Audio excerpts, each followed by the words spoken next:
I'd like to call to order the October regular meeting of the Oak Hills Local School District Board of Education. If you could all stand for the pledge, please.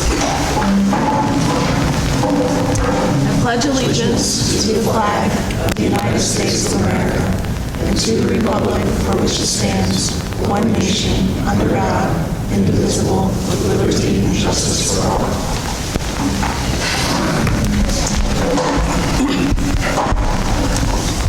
Okay, Mr. Bain, if you could call the roll, please.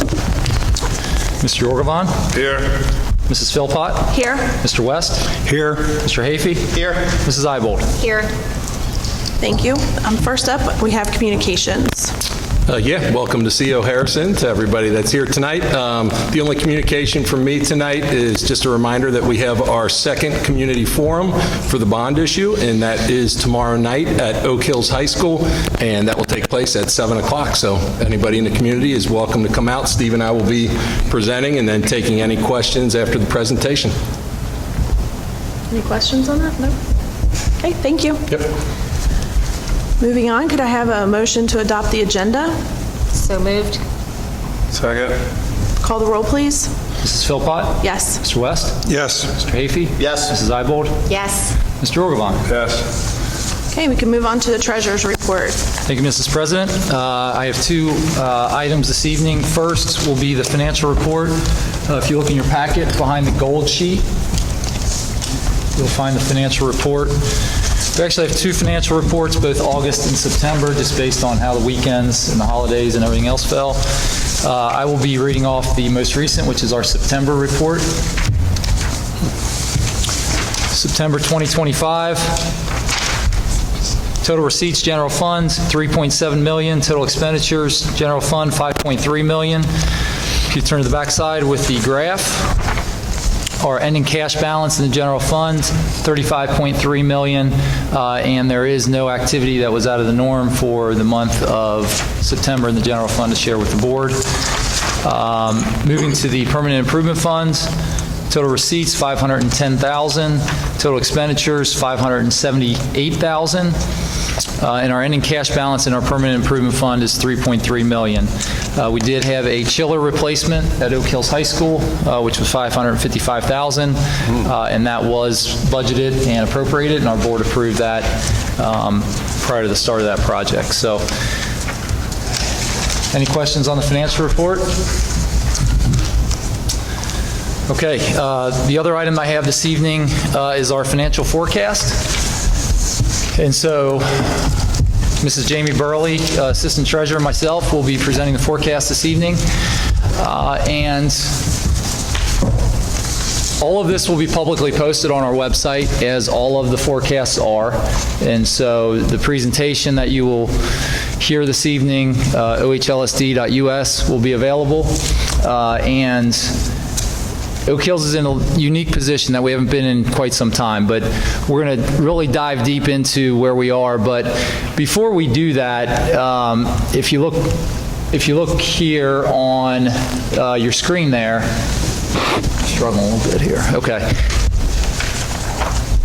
You may recall the forecast. If you look on the left side, the forecast traditionally was due in the top left November 30th, and then we had an update on May 31st. Okay, that's been the practice now for a number of years, and that, quite frankly, made a lot of sense.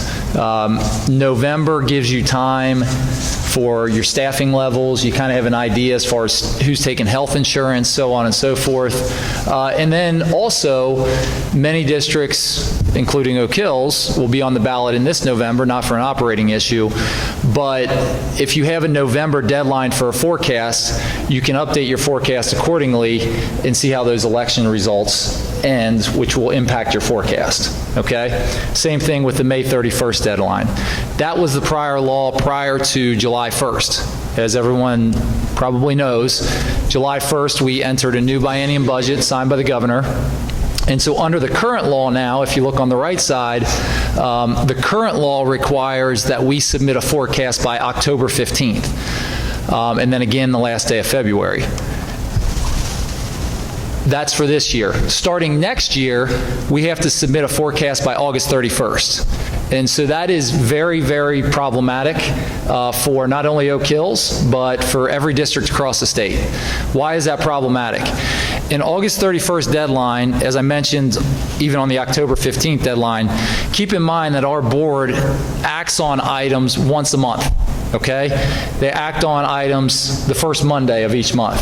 So that means my office will be generating a forecast in early July, which also means that we have no idea what our staffing levels look like. We have no idea of turnover. I mentioned election results. And so we don't have our tax settlement at that point. It's problematic for a number of reasons. It's not just Oak Hills, but that is going to be a challenge moving forward. Just to kind of lay the foundation here as far as what the future holds. Also, sorry, we're struggling here. Also, on the left side, you will notice that instead of a 5-year forecast, the state legislators have now cut it down to a 4-year forecast. So you have this current school year plus 3 additional school years. There's all kinds of different theories and thoughts on that. Our district will continue to use the 5-year forecast publicly, but we will actually submit a 4-year forecast to the Ohio Department of Education. So thoughts on that are potentially that the legislators don't want to go that far out, because typically when you're going that far out, you'll see higher levels of deficits. But that's just a theory that many have in our working world right now. So moving forward with the agenda, I'll turn it over to Jamie to talk about general fund revenue and expenditures. We will have 6 items to talk about this evening. Our general fund, we're going to focus on those, and then we'll turn it over to our PI fund and our bond issue originally. So, Jamie, go ahead. So before we jump into item number 1, it's important to understand how the community allocates funds to the district. So there are 3 separate buckets. So where does your taxes go? So for every dollar, 78 cents goes to the general fund. So these are your day-to-day operations. These are the pay for your teachers, supplies, utilities, etc. 14 cents goes to the permanent improvement fund, or PI. So this is infrastructure and facility upgrades. And then 8 cents go to the debt service fund, which is rapid renewals. So the focus of my piece is going to be on that 78 cents for the general fund. So where do we get our revenues from the general fund? It comes state, local, the township, and then other. So a significant portion comes from the state, almost 30%. And you can see in the past 5 years, it's pretty much been flatlined. And we're not expecting much growth in the upcoming years. The largest piece of our pie is the local property taxes. So that's 78 cents that I just discussed. You can see that there's been minimal growth the last 10 years, with the exception of fiscal year 24 to 25. Hamilton County had a reappraisal, and so we saw massive increases in property values. But moving forward, again, minimal growth. We also get revenue from the townships through TIP. So we get revenue from Green and Delphi Township. You can see that our revenue in the past has fluctuated significantly, making it a little difficult to project. We are anticipating a reduction in fiscal year 26, and this is just due to a change in the TIP calculation. So what makes up the 8% of the other? Instructional and extracurricular fees, commissions, Medicaid reimbursements. The biggest piece of that 8% is interest. So federal rate or Fed rates were cut. So it's better to borrow money now instead of return on investments. So we're not getting a return that we were seeing earlier. So if you are a picture person, here's a graph on where our revenue has been since fiscal year 22. You see a large bump there, and that is due to the reappraisal. And then you see it dip down in 26, and that's due to the TIF calculation, and then we're kind of anticipating it to be flatlined.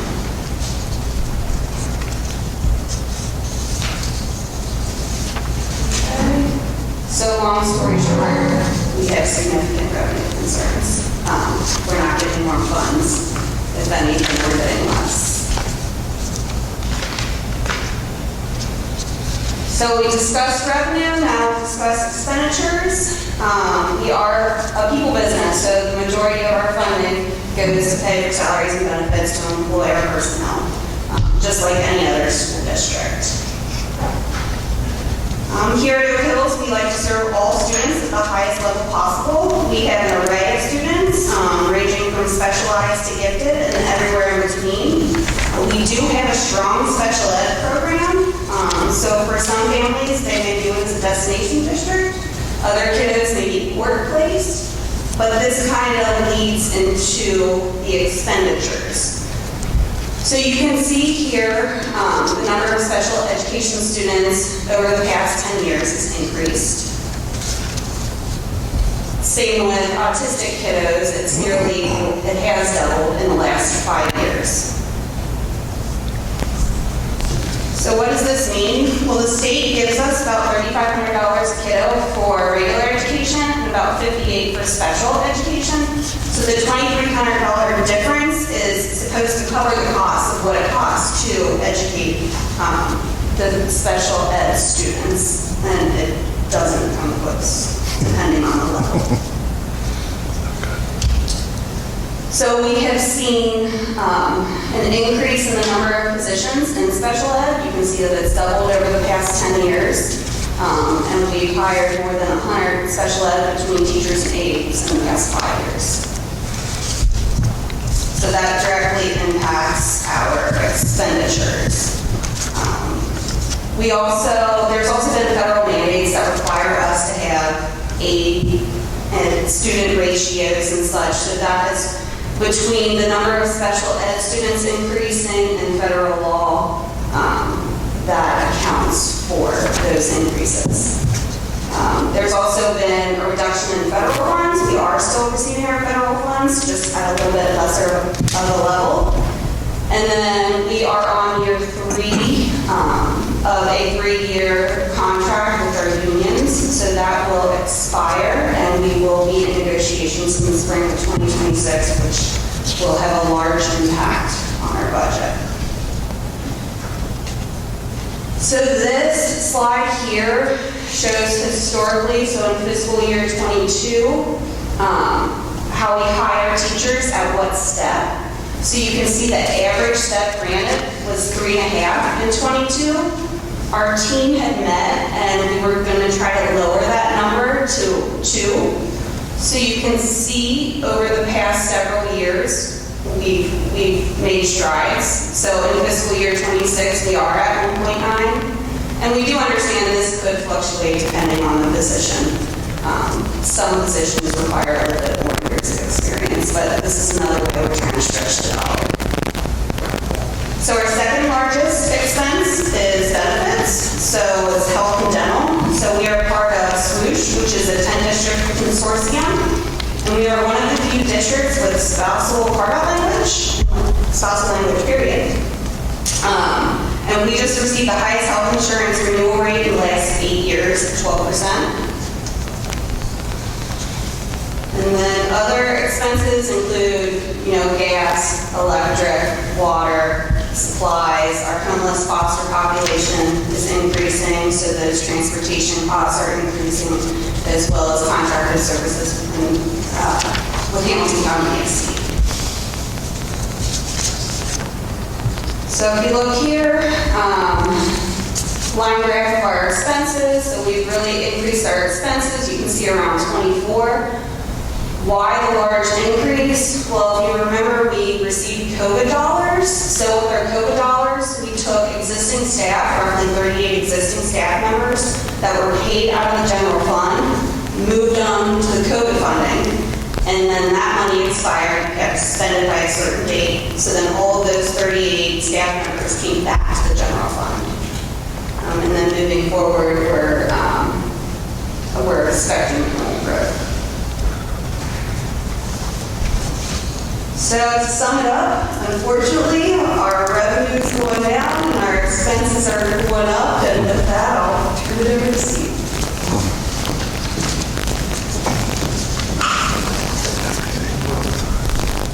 Okay, so that's the first item. We have 6 items. We'll move quickly through the other 5 as well. And so the next item on the agenda is pending legislation. And anyone that turns on 700 WLW, anybody that subscribes to theanquire.com or wherever you get your media from, pending legislation has never been hotter right now regarding public education and funding public education. So what does pending legislation mean? What it means is a lot of confusion, quite frankly. You're hearing different messages, different proposals, so on and so forth. Columbus Dispatch. Ohioans are fed up with property taxes. The lawmakers have a plan. Quite frankly, I don't know that they have a plan. Evident by all of these things you're going to see here. And this has been going on now since, as Jamie mentioned, the reappraisal back in 2023. There's been a huge push from the state legislators to reform property taxes. Joint legislation, okay, so a committee was formed 3 years ago. They came up with 21 proposals. Then we decided that we're going to have a circuit breaker approach. Senior citizens are going to get a discount. If you have a certain income level, you're going to get a discount. Then we're going to change the 20 mil floor, which is kind of like school funding 201 or 301. It's a little bit more advanced. But changing the 20 mil floor has a huge impact across school districts. Then we go to say, we're going to cap how much you can have in your savings account. You can only have 30 or 40% in your savings account. Okay, no, actually, we're just going to veto a couple things that the General Assembly just passed. We're going to veto, two out of the 3 things we're going to veto, 2 out of the 3 things that the governor vetoes, we're going to go back and we're going to override those vetoes, which I've never seen in the history of public education before. And now all of a sudden, as of last week, we have a working group made up of former legislators, so on and so forth, that come up with 20 new proposals. Well, didn't we just have 21 proposals 3 years ago? Well, we did, okay? What's the point in all this? The point in all this is it's such a moving target right now that all of these numbers are very, very fluid. It's never been as crazy as it's been right now. Butler County. You may have heard of Butler County giving their taxpayers a break. How did they do that? Well, Butler County did that because they took care of their senior citizens through exemptions, so on and so forth, which does have an impact on schools. Hamilton County, will they follow? Maybe they will, maybe they won't. The point of this is we absolutely have an understanding for and respect everyone's financial position. And we respect the decisions that have been made. However, we also have a school district to run, and we also have to forecast and plan accordingly. And as Jamie mentioned, many of these numbers up here in the expenses, the state has unfunded mandates. They're not funding students at the levels they need to be funding them. The most recent is 1.7 billion being taken from school districts. This just came out last week. You may have heard of this proposal. This proposal says we are going to look back to 2023 reappraisal, which Oak Hills received revenue from that reappraisal. We're going to look back to 2023 and we're actually going to take money back from you. And so that's the state taking control of the local community's decisions. The local community supported levies in years past, and the state is saying, well, we're going to take this in our own hands at this point. Again, just proposals. Senate override, as I mentioned. So there's just so much going on right now that it's very difficult. This actually goes back to 1997. Many in the room understand that state funding in the state of Ohio, public school education funding in the state of Ohio has been unconstitutional since 1997. And now, based on this huge housing market boom and the reappraisals, it's now all come to fruition where there is pandemonium really across the state. 1975, this is statewide, okay? In 1975, on average, what did you contribute to your school district? Your requirement statewide was 46% as a local resident across the state. That has now shifted. The local communities are now on average paying 75% of the cost for public education when it used to be 46% way back in 1975. Conversely, businesses, commercial industry has gone from 54% of the burden has dropped to only 25%. Okay, so that's the shift that you're seeing from 75 to 23. So what are other districts doing? Why can't Ohio figure it out? Indiana doesn't have issues, Michigan, Pennsylvania, so on and so forth. You can read right there, we rank 8th in the entire country as far as highest property taxes in the nation, okay, in the state of Ohio. It's a major, major issue. Again, this is all publicly presented. For those that are a little bit more advanced, 409 districts are at the floor, the 20 mil floor. And so this is, again, all come to fruition at this point. The state has done some other things. They've reduced the income tax. They've reduced the state income tax. You can see here the 2.75, down from 3.1% statewide on certain earnings. They've reduced the income tax. We can talk about other things that they funded, stadiums and other things. But with that being said, what's the point of this? The point of this is the picture doesn't look good. Jamie talked about the revenue and where the revenue is. If we're expecting any shot in the arm from the state, I'm not very confident about that right now. Trending, as Jamie mentioned, about 1% on the revenue. Moving forward, starting 26, so we're not seeing any revenue. And regardless of what the state does, okay, we have significant concerns with our revenue, regardless of all those pending legislative acts that I just mentioned right there. Quite frankly, there are concerns, but even if they don't implement any of those, there are significant revenue concerns with our forecast. Item 3, our forecast and cash balance. So where are we moving? What does the future look like? When we add our expenditures to our forecast, obviously you can see we're deficit spending. That means our expenses are outpacing our revenues. Okay? And I think it's important to note that they're not outpacing them at a wild, exorbitant number. Like we're spending at such a high rate right now. Okay, it's just our revenues are so sluggish that it's really hurting our position to try to make up this gap. So when you have this gap as far as expenses more than revenue coming in, that's called deficit spending. So you better have some money in the piggy bank, right? Your savings account. This current school year, this current fiscal year, Oak Hills is anticipating $89 million in revenue, and we're planning on spending 98 revenue. Or 98 expenditures, excuse me. Okay? Deficit spending $8 million. That means we are going into our savings account by $8 million. Steve, how much money do we have in our savings account? Can we sustain this? The answer is no, we can't sustain this. Steve, what's that equivalent to as far as a property tax increase? Because you're telling me you're not going to get any money from the state, so where would they have to come from? Potentially local. $8.3 million in deficit spending is equivalent to a $5 million levy to our local community. And that's just to tread water for the current year here in 2026. Okay, that's not even moving forward as the trend continues. If you were at the meeting in May, I presented publicly in May these financial positions and these situations were on the horizon. And in May, I had green, yellow, red. Okay?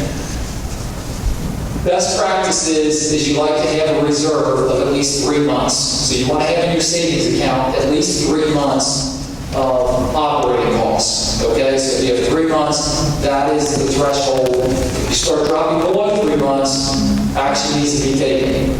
That's this 90 days over here. 90 days is equivalent to 3 months. So in May, when we presented the forecast, okay, stability, action needed, emergency. Stability is green, okay? This is in May, all right? And this is where we are today, okay? We're trending toward action needed in the yellow section. What does it look like today? Obviously, Mrs. Burley provides revenue and expenditures and so on and so forth. Because of these items, working on a calculation of Green Township, interest rates, staffing levels, and that's important to know. These are required staffing levels. These aren't, this is a non-negotiable. Federal law says, depending on the need of the student, there may be specialized classrooms that require us to add positions such as aides, as Jamie illustrated. So those are non-negotiables. Health insurance increases and reduction in grant funding. Since May, we've added over $3 million to our budget. And again, it's not really out of our accord, okay? So, the updated forecast, instead of having green, we are now here, this is 26, we are now in the place of action is needed. And quite frankly, we haven't been in this place since 2011, 2012, and 2013, which was the last time we had an operating levy, okay? I just mentioned the last time we had an operating levy, 2013. Well, how have you, district, how have you been able to stay off the ballot for 12 plus years? And how are you as a district able to only have one levy in 28 years? Okay? We've done some things on our own. However, the majority of things have been things that have been out of our control. We've been able to stay off the ballot because the retirement system changed the law, changed the rules as far as being able to retire. So we saw mass exodus of retirees in 2015. We saw staff turnover in 2015. It would save revenue there. Nothing we initiated. Union concessions through benefits in 2019. Jamie mentioned COVID dollars. Okay, there was obviously a large concern when the pandemic hit. The COVID dollars, for lack of better words, were manna from the sky. Nobody anticipated those COVID dollars. 2023, we saw a massive reappraisal. And then the district also did work on an energy conservation project back in 2015 that's helped save resources. But the point of this story is I don't see any of these things repeating anytime soon. Okay? The point of this story is also how credible are the numbers? Well, the numbers obviously have changed based on things that were out of our control. But I don't see any of those things on our horizon here moving forward. Hey, Steve. Yes, sir. But the district has also taken like 60 actions. Right? Correct. You want to spend a minute talking about that? Yes. Give me 1 second. I'll circle back on that. Okay. So, today I mentioned we're at $8 million deficit spending. We're spending more than we're bringing in for this school year. What does it look like moving forward? We're at this 95 days treated cash, so we're at about our threshold. Moving forward, you can see some very daunting numbers, quite frankly. Numbers that we haven't seen here in a very long time. Numbers in the tune of 11 million deficit spending, 13, 16, and 18. And you can see what our savings account looks like, our bank account looks like. And again, some of these things have occurred here just in the last 3 or 4 months. So to summarize, where is our fiscal health with the general fund? Obviously, you know, there are significant, not only immediate needs, but there are ongoing needs with our financial forecast moving forward, and some significant concerns with Oak Hill's budget. There's fiscal stress that we haven't seen since 2013, as I mentioned. And this is a revenue issue. Make that very, very clear, and I'll circle back on why it's a revenue issue, and I'll just say it right here. It's a revenue issue because we can't spend any less, guys. There's 23 school districts in the county. 22 of them are spending more than we are. We're 22 out of 23, okay, as far as lowest spending. We spend less than everybody except one district. So again, it's a revenue issue, not an expenditure issue. Options. Won't call them recommendations at this point. We haven't had board and/or community input. Options or combination for any schools that go through this, which is how the schools are funded. Your options are basically you can add or reduce. You can't borrow. So your options are you can add, which will likely be through a levy, or you can reduce. And unfortunately, reductions, as Jamie mentioned, 85% of our budget is staff. Reductions would only impact the forecast if it was personnel. And unfortunately as well, is attrition is not going to be the magic bullet. Sounds a little aggressive, but it's not going to solve our concerns, okay? Through attrition, we have 8 to 10 retirees. That's not going to change the line in the $8 million in deficit spending. Just moving forward, Mr. Havey, you mentioned some of our transparency and stewardship options. Obviously, as each of you know, we have some monthly meetings. Everything has been presented. All forecasts are available on our website, which tell our story. The return on investment, which we're very, very proud of, very high achievement at a low cost. Oak Hills, as far as taxes assessed, is very low compared to the county. Our curriculum team has done a fantastic job as far as achievement with the with the report card that recently came out. And I know this is difficult to see, but essentially we're performing at a very high level, okay? And we're going in at a very low cost. And that's verified by the Ohio Department of Education and Workforce. That's a third party. That's not Oak Hills putting numbers up on the screen. Lastly, as mentioned, 23 school districts in Hamilton County, we're in the bottom third.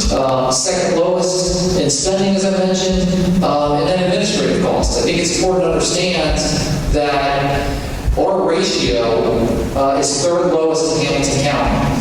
So,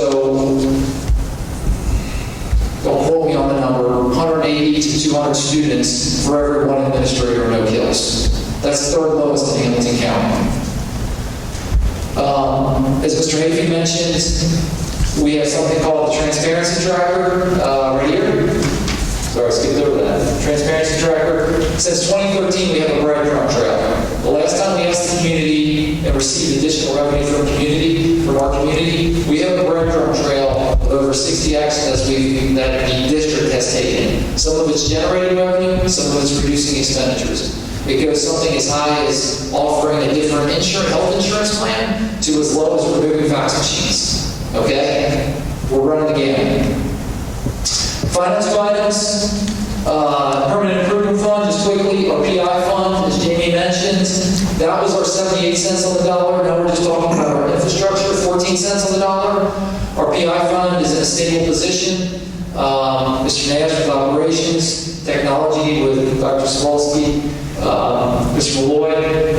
We've done a fantastic job of maintaining what we have here. We have order facilities. We've done a phenomenal job. Curriculum team's done a phenomenal job as far as keeping updates on our curricular items. Difficult to see, but our cash balance is in a sustainable position in our PI fund. Even if we have to borrow for future needs, we could do that.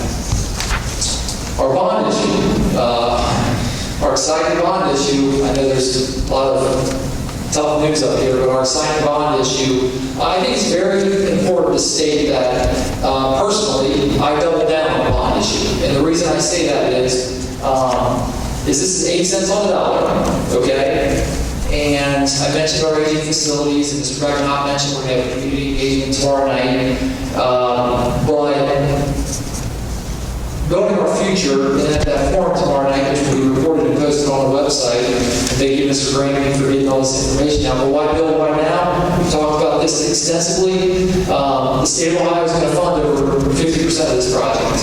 And so again, I doubled down on this 8 cents on the dollar, and the reason I doubled down on it is because the state's going to write checks for $70 million. The state's written the check to many other districts, and our neighboring districts have cashed in on state funds.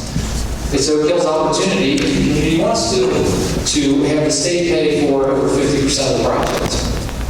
There would be a net zero tax increase. There would not be a tax increase based on what you're paying today. Aging facilities we've talked about, and then capacity is becoming more and more of an issue with a newer subdivision over in Green Township, as well as the student demographics that we have currently in Oak Hills and that we project moving forward. The last thing on the bond issue, transparency is the name of the game. Third party verified. If you go to the Hamilton County Auditor's website, you will see here the cost for the bond issue, okay, and how much it costs on a $100,000 home. It's about $74-ish, about $74 on a $100,000 home. But what's very, very important is this letter F, this little footnote that says, well, we're asking for 2 mils 2.4 mils is going to be paid off with the mortgage paid off for the 1997 bond issue for Acton Middle School. It's a lot of information. That's the state of the district's financial position and fiscal health. You can see the three funds that we've talked about: the general funds, the permanent improvement funds, the bond retirement funds. Welcome the community. Any questions for you all to reach out? Jamie, myself, Mr. Beckenham, any questions from the board? I don't really have a question, but rather a comment.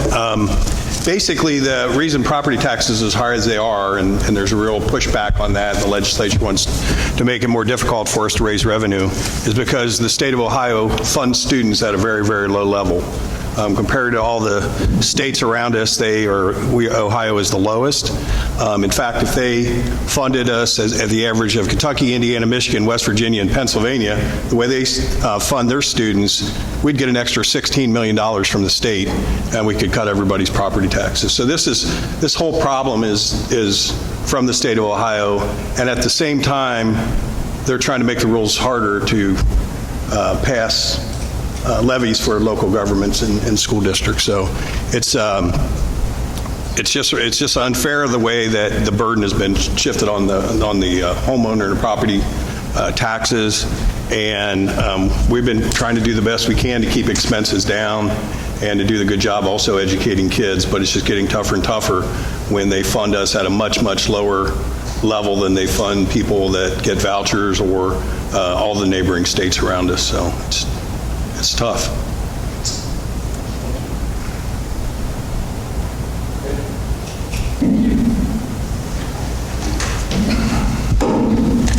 Thank you both for all the information. We can move on to the superintendent's report.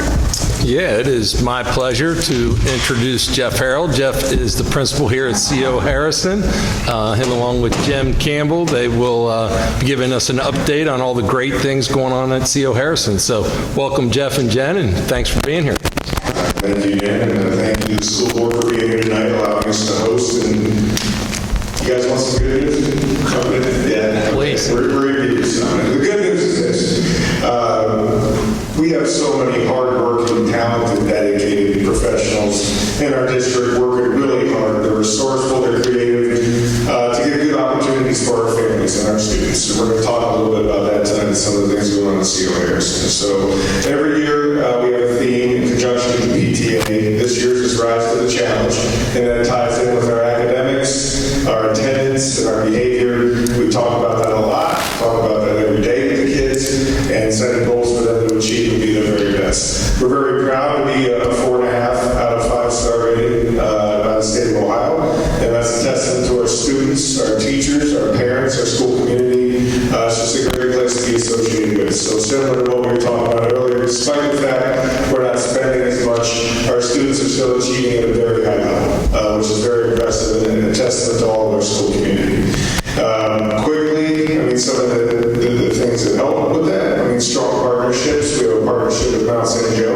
We have a lot of students come through here to do their practicum and their student teaching, and a lot of great resources have come from the Mount, so that's helped us out tremendously. Oak Hills High School. We have students to come down from Oak Hills High School, formerly Mr. Klotz's class, now Mr. Klotzman's class. They come in and tutor our kindergarten students, and these are students in particular that think they want to go into education, and so that's a class they're taking at the high school. They're come getting some real life experience before they go into college and see if that's what they want to major in. So that's another great partnership that we have. The Oak Hills Alumni and Educational Foundation, I don't know if you saw the check coming in the lobby, but we got over $16,000 in grant money. We're the highest of any school, so we have a lot of teachers writing for those grants to improve the lives of their students in their classrooms and give them better opportunities. Beach Acres, if anybody's familiar with Beach Acres, it's a separate entity outside of Oak Hills that has plenty of programs to help students and families that are struggling. And we're actually partnering with them this year. They're coming in and working with some of our students that meet that demographic.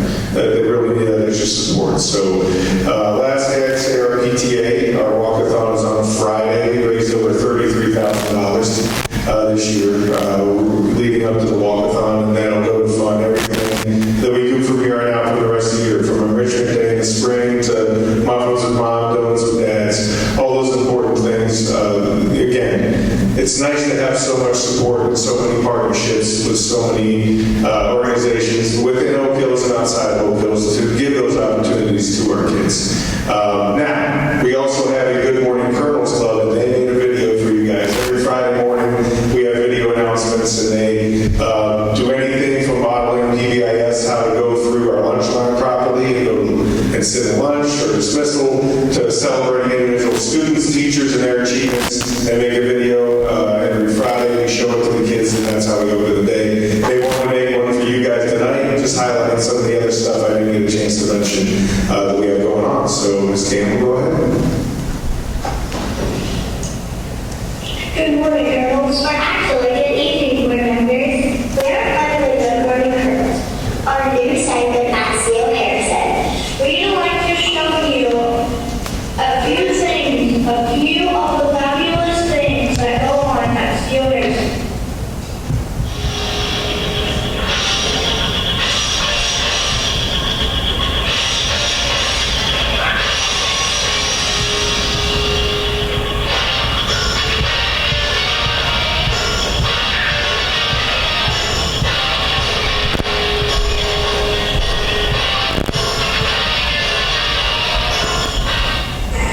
I'm glad to see Christmas running club because of you exercise.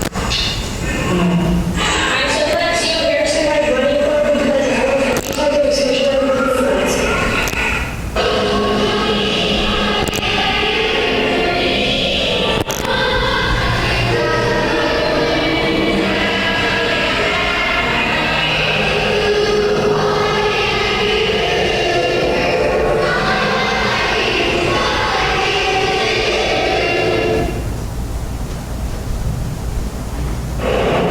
I'm glad to see Harrison is running club because I get to learn new things. I'm glad that CO Harrison has become a club because I enjoy hanging out with my friends. And I also enjoy getting the message right. I think it's very important to be responsible, respectful, and social. I enjoy going to the country because I like to wake up early and see my friends at school.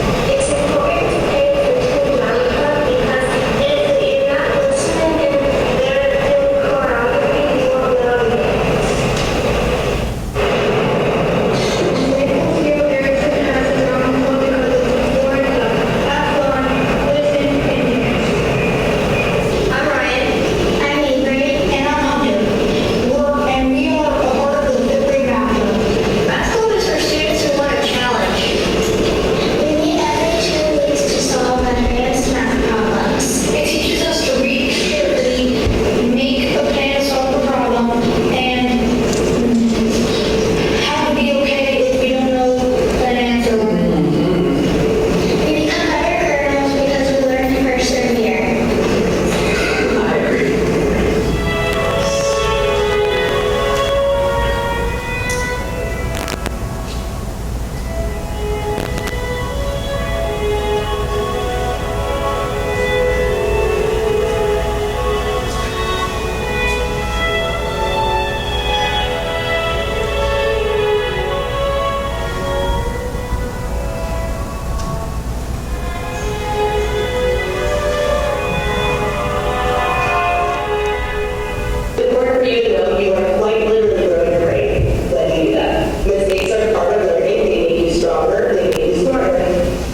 questions, I will say I'm going to brag a little bit for CO Harrison because Jeff is not one to say a whole lot about or to brag about the results, but as he quickly went through, they were rated a 4.5 star out of 5 star this year on the report card, which is outstanding. In addition, they were 5 star in achievement, and they were our only elementary school that was a 5 star in achievement.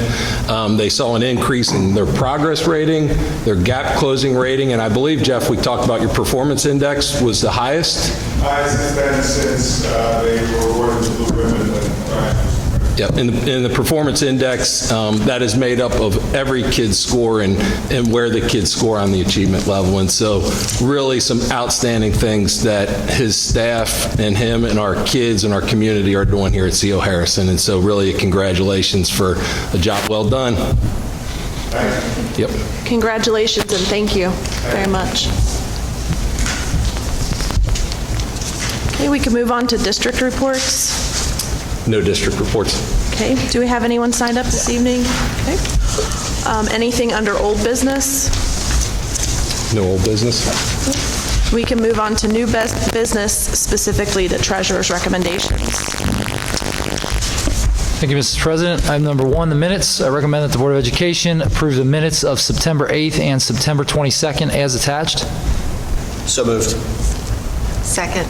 Call the roll, please. Mr. West? Yes. Mr. Hafey? Yes. Mrs. Eybold? Yes. Mr. Yorgavon? Yes. Mrs. Philpott? Yes. Item number 2, I recommend that the Board of Education approve the monthly financial statements for August and September 2025 as attached. So moved. Second. Call the roll, please. Mr. Hafey? Yes. Mrs. Eybold?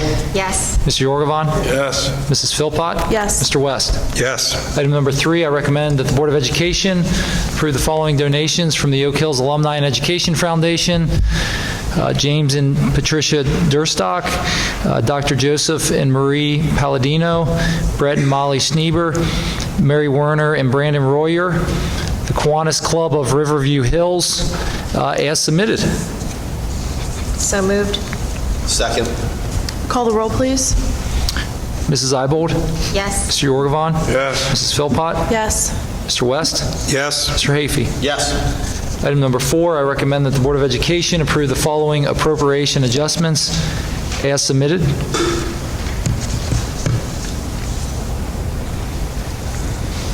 So moved. Second. Call the roll, please. Mr. Yorgavon? Yes. Mrs. Philpott? Yes. Mr. West? Yes. Mr. Hafey? Yes. Mrs. Eybold? Yes. Item number 5, I recommend that the Board of Education approve the financial forecast as attached. So moved. Second. Call the roll, please. Mrs. Philpott? Yes. Mr. West? Yes. Mr. Hafey? Yes. Mrs. Eybold? Yes. Mr. Yorgavon? Yes. Thank you. You can move on to superintendent's recommendations. Yes, item number 1, I recommend that the board approve the following Oak Hills Local School District student trips as attached. So moved. Second. Call the roll, please. Mr. West? Yes. Mr. Hafey? Yes. Mrs. Eybold? Yes. Mr. Yorgavon? Yes. Mrs. Philpott? Yes. Item number 2, I recommend that the board approve the following personnel actions A through O as submitted. So moved. Second. Call the roll, please. Mr. Hafey? Yes. Mrs. Eybold? Yes. Mr. Yorgavon? Yes. Mrs. Philpott? Yes. Mr. West? Yes. That is it. Thank you. Thank you. Again, we have no one signed up to address the board. Do we have anything under board discussion for this evening? No items? Okay, if not, I need a motion to move into executive session for the discussion of the board's legal counsel of disputes involving the board that are subject of pending or imminent court action. So moved. Second. Call the roll, please. Mrs. Eybold? Yes. Mr. Yorgavon? Yes. Mrs. Philpott? Yes. Mr. West? Yes. Mr. Hafey? Yes. Okay, we will adjourn the meeting after our executive session ends, so we will not be returning to this room. Thank you.